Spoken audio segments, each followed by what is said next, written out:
Hello friends, स्वागत है आप सभी का आकांक्षा अकेडमी में। फ्रेंड, बीपीएससी टीआई 3.0 नियुक्ति ट्रांसफर प्रोसेस जो हेड मास्टर हेड टीचर है उनकी नियुक्ति के बारे में, और बीपीएससी टीआई 2.0 में कौन ऐसे अभ्यर्थी हैं जिन पर गिरेगी गाज, जिनकी जाएगी नौकरी।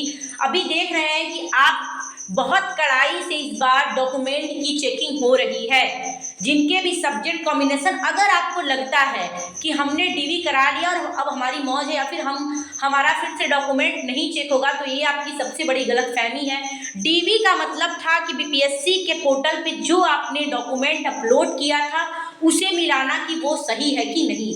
बाकी बारीकियों की जो जांच होती है, सब्जेक्ट कॉम्बिनेशन, नंबर, चीज़ें, सर्टिफिकेट कब पाए हैं, एक साथ तो 2 डिग्री नहीं लिए हैं, तमाम चीज़ें शिक्षा विभाग आराम से करता है। जब आप ज्वाइन कर लेते हो स्कूल में, फिर से डॉक्यूमेंट आप जमा करते हो, वो ई डोजियर के रूप में आपका जमा होता है और डोजियर आपका खुलता है शिक्षा विभाग में, और आपकी जिस यूनिवर्सिटी से आपने डिग्री कंप्लीट की है वहाँ जाकर फिर वो चेक होता है कि ये वही अभ्यर्थी है कि नहीं है।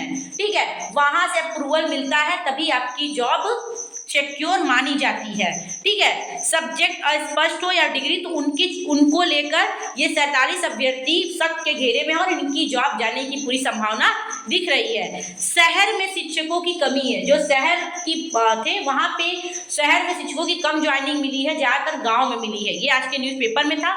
और NIOS की डीवी 10 से स्टार्ट है, ये भी आप लोग को मैंने कल बताया था। और आज के क्या क्या है सब आप लोग देख लीजिए। तो देखिए, लिखा है इसमें कि टीआरई 2 से चयनित 47 अध्यापकों पर गाज गिरेगी। क्यों गाज गिरेगी भाई? तो ये देखिए, यहाँ लिखा हुआ है कि सभी 42 शिक्षकों के दस्तावेज में कई तरह की विसंगतियां हैं। कईयों ने एक ही सत्र में MSc BEd की डिग्री ली है, MA में विषय संयोजन बेमेल है, स्नातक में विषय स्पष्ट है, BA में हिंदी 200 अंक स्पष्ट है। अभ्यर्थी को योग्यता BSc में बने हुए गणित के शिक्षक CT के अंक पत्र अपठनीय आदि शामिल है। 6 फरवरी को मामले की सुनवाई DPO करेगी। 15 अभ्यर्थी का दावा बरारी से होगी जांच पड़ताल। इनकी फिर से इनसे स्पष्टीकरण मांगा गया है। बिहार लोक सेवा आयोग के तहत TI 2 के तहत विद्यालय अध्यापकों के दस्तावेज सत्यापन में विसंगतियां आने के कारण 47 शिक्षकों पर गाज गिरना तय माना जा रहा है। इन सभी शिक्षकों के मामले में सुनवाई आगामी 6 फरवरी को शिक्षा विभाग स्थापना DPO रूबी कुमारी कार्यालय में बेस में होना तय है। बताते चले कि इसके पूर्व जिले में 42 शिक्षकों के दस्तावेज सत्यापन में विसंगतियां को लेकर स्थापना DPO द्वारा मंगलवार को सुनवाई की गई है। स्थापना DPO कार्यालय द्वारा जारी आदेश में कहा गया कि बिहार राज्य अध्यापक नियमावली 2023 के तहत आयोग के विज्ञापन में वर्णित प्रावधान के आलोक में जिला शिक्षा पदाधिकारी अमित कुमार के आदेश पर गठित जांच समिति द्वारा जांच में विसंगतियां पाई गई हैं। निर्धारित 6 फरवरी को सुनवाई के दौरान आपत्तियों के सापेक्ष संतोषजनक प्रमाण पत्र नहीं रहने की स्थिति में उनकी नियुक्ति रद्द करने की कार्रवाई के साथ साथ वेतन आदि के मद दी गई राशि वसूली की जाएगी। सबसे अधिक 11वां बरारी क्रमशः 8-7 अध्यापक है। ठीक है, ये सारी चीजें हैं। तो देखिए, बार बार जांच होती है, अच्छे से जांच होती है और सही डॉक्यूमेंट रहेगा तो उसको कोई दिक्कत नहीं होगी। देखिए, आज का न्यूज़ है कि शहर के 99% सरकारी स्कूलों में विषयवार शिक्षकों की भारी कमी है। पटना से है। बीपीएससी माध्यम से करीब 1,90,000 शिक्षकों की बहाली के बावजूद पटना में 99% स्कूलों में विषयवार शिक्षकों की भारी कमी है। पटना के ज़्यादातर प्राथमिक, माध्यमिक, उच्च माध्यमिक स्कूलों में कई विषयों में शिक्षक ही नहीं है। ज़्यादातर उच्च माध्यमिक विद्यालय में फिजिक्स, केमिस्ट्री, गणित, हिंदी, अंग्रेजी अलावा कई विषयों के शिक्षक नहीं है। कुछ स्कूलों में कॉमर्स का भी एक भी शिक्षक नहीं है। बीपीएससी से पहले और दूसरे चरण बहाल में शिक्षकों की पोस्टिंग ग्रामीण क्षेत्र में कर दी गई है, जिससे शहरों के स्कूलों के शिक्षकों की भारी कमी हो गई है। यही नहीं, नियोजित शिक्षकों के भी राजकर्मी का दर्जा मिलने पर ग्रामीण क्षेत्र में ही पोस्टिंग मिली है। उम्मीद लगाई जा रही है कि ट्रांसफर पोस्टिंग प्रक्रिया पूरी होने के बाद शहरों के स्कूलों में नए सत्र में शिक्षक मिलेंगे। तो कोई बात नहीं, अभी ट्रांसफर होगा, पोस्टिंग होगा, सब जगह भर दिए जाएंगे। सबसे अधिक इसमें physics, chemistry, math, English, Hindi, geography के शिक्षक नहीं है। माध्यमिक में हिंदी, इंग्लिश के, संस्कृत के, सामाजिक विज्ञान के शिक्षक नहीं है।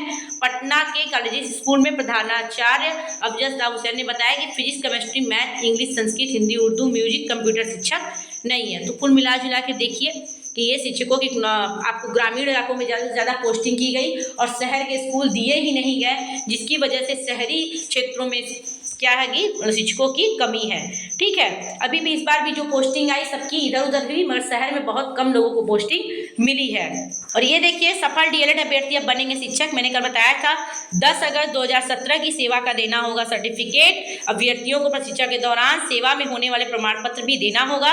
विभाग की ओर से कहा गया कि नए से निर्गत 18 महीने का डीएलएड परीक्षा प्रमाण पत्र काउंसलिंग के दौरान साथ ही लाना होगा। इसके साथ ही प्रशिक्षण प्राप्त करने का समय एनसीटीई के दिशा निर्देश के अनुसार सेवा में होने वाले संबंधित प्रमाण पत्र संबंधित विद्यालय के प्रधानाध्यापक देंगे। कहा गया कि 10 अगस्त 2017 को सेवा में रहने का प्रमाण पत्र ही मान्य होगा।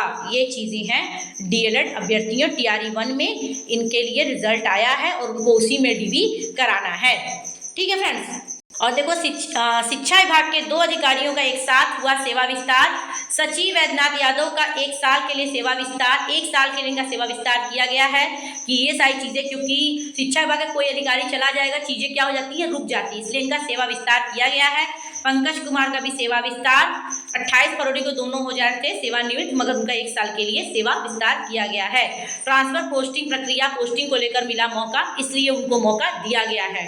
टीआरई 3 एचएम हेड टीचर सक्षमता 2 ज्वाइनिंग प्रक्रिया धीन है। टीआरई 4 की देखिए यहाँ टीआरई 4 का जिक्र किया गया है।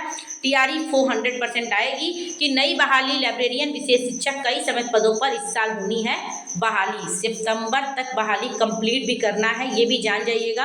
अक्टूबर में चुनाव है, ठीक, तो इसके ध्यान में रखते हुए आप लोग तैयारी करिए। जो भी अपडेट होगा हम आपको जो भी ऑथेंटिक होगा देते रहेंगे। चैनल पे नए हैं तो प्लीज़ लाइक कर दिया करिए, कम से कम सब्सक्राइब और शेयर भी कर दिया करिए। Thank you so much, keep watching.